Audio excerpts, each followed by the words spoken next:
নমস্কার। বিশ্বকবি রবীন্দ্রনাথ ঠাকুরের লেখা কবিতা হঠাৎ দেখা। রেলগাড়ির কামরায় হঠাৎ দেখা, ভাবিনি সম্ভব হবে কোনোদিন। আগেও কি বারে বারে দেখেছি লাল রঙের শাড়িতে ডালিম ফুলের মতো রাঙা, আজ পড়েছে কালো রেশমের কাপড়, আঁচল তুলেছে মাথায়, দোলন চাপার মতো চিকন গৌর মুখখানি ঘিরে। মনে হলো কালো রঙের একটা গভীর দূরত্ব ঘনিয়ে নিয়েছে নিজের চারিদিকে, যে দূরত্ব সর্ষে ক্ষেতের শেষ সীমানায় শাল বনের নীলাঞ্জনে। থমকে গেল আমার সমস্ত মনটা। চেনা লোককে দেখলে মন অচেনার গাম্ভীর্যে। হঠাৎ কবরের কাগজ ফেলে দিয়ে আমাকে করলে নমস্কার। সমাজবিধির পথ গেল খুলে, আলাপ করলেন শুরু।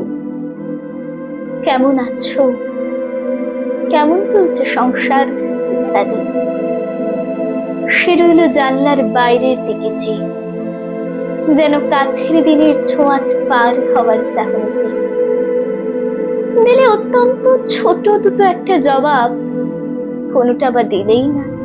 গুছিয়ে দিলে হাতের অস্থিরতায় কেন সব কথা, এর চেয়ে অনেক ভালো চুপ করে থাকা। আমি ছিলাম অন্য বেঞ্চিতে ওর সাথীদের সঙ্গে।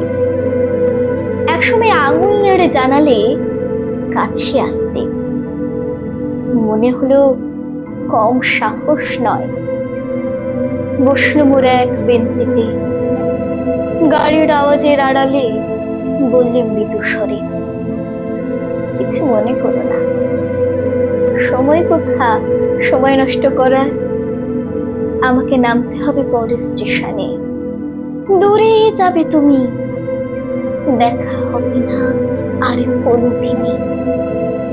তাই যে প্রশ্নটার জবাব এত কাল লুকিয়ে আছে, শুনবো তোমার মুখে। সত্য করে বলবে তো?